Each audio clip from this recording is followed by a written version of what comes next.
and welcome back to WTM TV. Now, I am here with David Goodger, the Managing Director of Tourism Economics, and you've had quite an interesting morning or an interesting day so far. You presented your travel trend report. What were some of the highlights? Tell me how it went.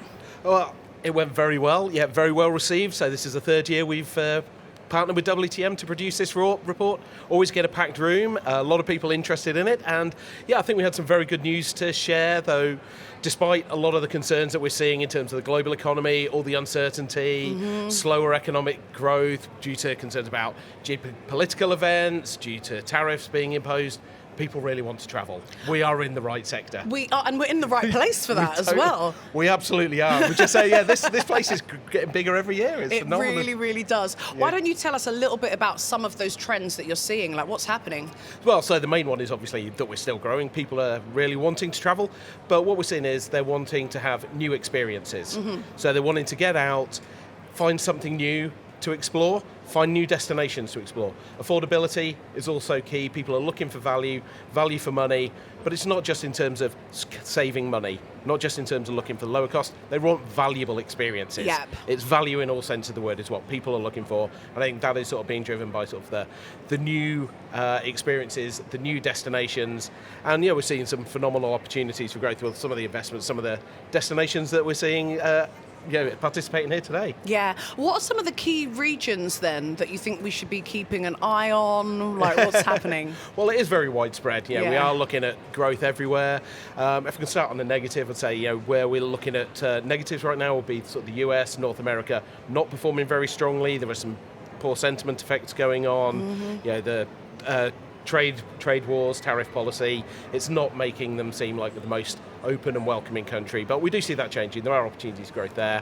Where we're seeing much more positive stories, Asia Pacific particularly, the growth of China, India, everyone's talking about them, growing as source markets, wanting to get out, new travel class, getting out, experiencing new destinations, bucket list destinations, they're really driving a lot of growth. But real standout, it's got to be the Middle East, where we're seeing huge amounts of growth going on there. That stands out, 9% growth on average per year out to 2030, beating the global average of 6% growth. So yeah, a lot happening there. We see Saudi Arabia overtaking UAE as a leisure international market. Well, it's already happening when we're counting pilgrimages and that religious tourism, but with all of the development there, huge potential for growth there. And so when we talk on like a long-term basis, what are some of the shifts that we're seeing that was happening maybe 5-10 years ago that we're now seeing happening now in 2025 and beyond? Yeah, it's an interesting one, that. Yeah. It's a long time to cover. Yeah, it's what we're seeing now, reality. I think it's people are sort of just living everything online. That's one that we've been waiting for that to come through. Technology is becoming much more embedded in our sort of day-to-day lives, much more embedded in travel. Where are people looking for their inspiration for travel? Yes, they want to hear from friends and families, best influencers, but it's all online. Maybe a bit of that, yeah.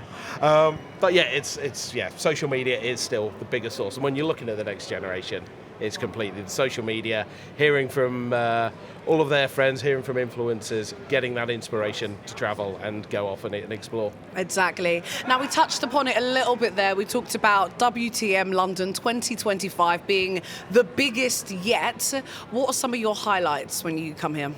Well, it's a tough one to pin. It's such a big event. Such a really big event, yeah. But there is a lot. It is so big, and it's coming and seeing how much this has grown. But it's also just walking through the halls, seeing all of like the different stands, seeing who's advertising, seeing who's developing, saying, "Oh right, that one that we've been hearing about is actually here. Oh wow, look at that. That's phenomenal. What an amazing resort that looks like." There's some really amazing stands here as well. Yeah, and sort of some of the presentations of it, some of the videos and installations. It's just inspiring to go and visit some of these places. Yeah, I really do think that anybody who is even slightly involved within the travel industry knows that they need to be at WTM 100%, London. This is the place to be, yeah. It's the place to be. So if you haven't got your tickets yet, you know exactly what to do. Come and join us at London's Excel. There are still 2 more days left, and it's going to be absolutely epic.